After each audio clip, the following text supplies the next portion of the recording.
Welcome to TCM Healthy Life, my YouTube channel that leads you to the learning class of traditional medicine for your health and well-being. Today we continue with our discussion of women's health. The Huangdi Neijing states, a woman reaches her reproductive phase at the age of 14 as the Ren meridian becomes unblocked and the Chong meridian flourishes, leading to regular menstruation, thus enabling her to conceive. According to TCM, a woman's fertility begins at the age of 14, marking the start of her childbearing years. TCM believes that reproductive capacity originates from the kidney. In the 5 elements, the kidney corresponds to water and is associated with the gui, or water, from the heavenly stems. Hence, the essence of reproduction is also known as tiangui, or heavenly water. Both men and women possess tiangui.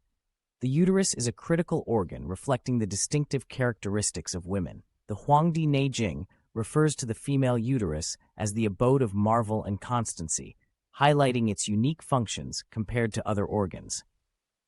The Chong, Ren, Du, and Dai meridians are part of the extraordinary vessels, interconnected with each other.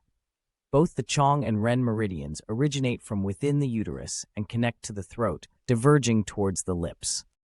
The Chong meridian, distinct from the 12 regular meridians, follows an extraordinary path, yet its functions are based on the organs.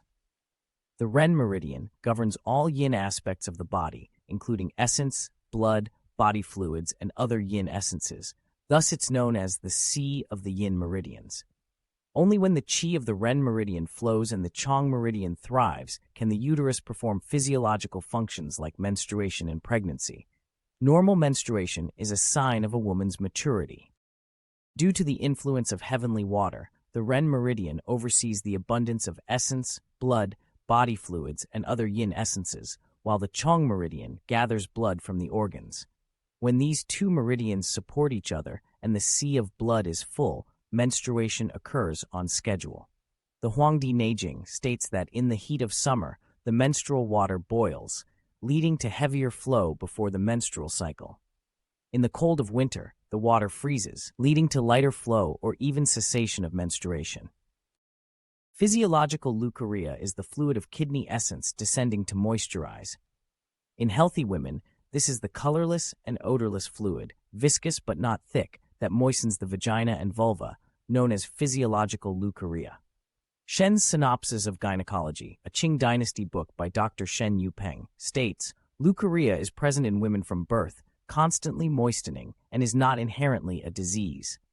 Changes in the mother's body during pregnancy are evident, with the most obvious being the cessation of menstruation. The yin blood of the organs and meridians flows downwards to the Chong and Ren meridians to nourish the fetal essence.